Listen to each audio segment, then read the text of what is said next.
سے پہلے ایگریکلچر یعنی زراعت کا شعبہ، اس کا ملک کی معیشت میں ریڑھ کی ہڈی کی حیثیت ہے۔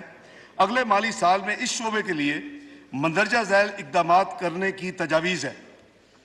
زرعی قرضوں کی حد کو جو اس سال وزیر اعظم نے اپ سکیل کر کے 1800 ارب لے کے گئے تھے، اس کو بڑھا کر 2250 ارب کیا جا رہا ہے زرعی قرضے۔ جناب اسپیکر، بجلی اور ڈیزل کے بل کسان کے سب سے بڑے اخراجات میں شامل ہیں۔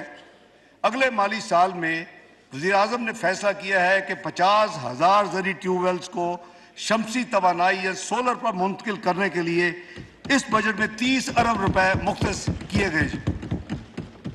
نمبر 3، معیاری بیج یعنی ہائیبرڈ سیڈ یا بیٹر یا بیسٹ سیڈ ہی اچھی فصل کی بنیاد ہے۔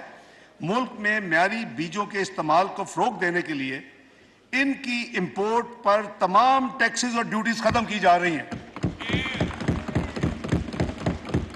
اس طرح سیپلنگز کی درآمد یعنی امپورٹ پر بھی کسٹم ڈیوٹی ختم کی جا رہی ہے۔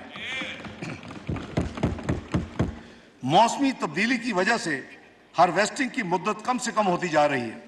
ان کے ساتھ ساتھ اگر کسان نے تیسری فصل بھی اٹھانی ہے، اس کے لیے ضروری ہے کہ پکی ہوئی فصل کو جلد سے جلد اس کو سنبھال لے۔ اس کے لیے حکومت نے فیصلہ کیا ہے کہ کمبائن ہارویسٹرز کی ضرورت ہے اور اس کے استعمال کو فروغ دینے کے لیے یہ فیصلہ ہے کہ اس پہ تمام ڈیوٹیز اور ٹیکسز کو ختم کر دیا جائے۔ چاول کی پیداوار کو بڑھانے کے لیے رائس سیڈر، پلانٹر اور ڈرائرز کو بھی ڈیوٹی اور ٹیکسز سے مستثنی قرار دیا جا رہا ہے۔ جناب اسپیکر، ایگرو انڈسٹری یعنی ایگریکلچر سے جو انڈسٹری ریلیٹ کرتی ہے، یہ دیہی معیشت میں انقلاب لانے کی صلاحیت رکھتی ہے۔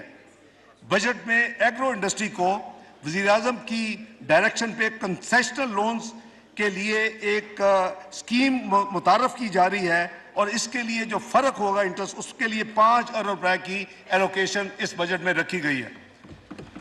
جناب اسپیکر، زرعی اجناس کی اصل ویلیو ایڈیشن ان کی پروسیسنگ میں ہے۔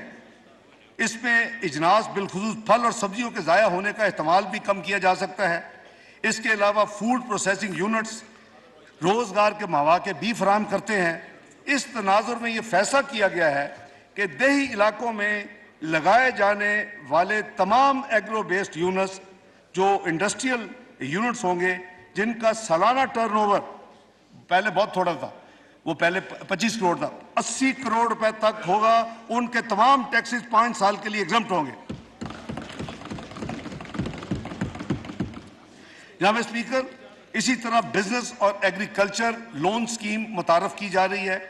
یہ جو P M youth business and agriculture loan scheme ہے، اس کے تحت چھوٹے اور درمیانے درجے کے آسان قرضوں کو جاری رکھا جائے گا اور اس مقصد کے لیے اگلے مالی سال میں یعنی 2023-24 میں مارک اپ سبسڈی کے لیے، کیونکہ یہ کنسیشنل اور سستے ہیں، تو حکومت پاکستان اس کا ڈفرینشل پھر پے کرتی ہے۔ اس کے لیے اس بجٹ میں 10 ارب مختص کیے جا رہے ہیں۔ درآمدی یوریا کھاد جو ہے، اس پر سبسڈی کے لیے اگلے سال بھی 6 ارب ڈالر ایلوکیٹ کیے جا رہے ہیں۔ جناب اسپیکر، پیداواری صلاحیت میں اضافے کے لیے چھوٹے کسانوں کو کم مارک اپ پر یعنی کم منافع پر صوبائی حکومتوں کی شراکت سے قرضہ جات فراہم کیے جائیں گے۔ اس بات میں حکومت نے فیصلہ کیا ہے کہ 10 ارب روپے کی خطیر رقم مختص کی جائے، جو کہ اس کے بجٹ میں ایلوکیٹڈ ہے۔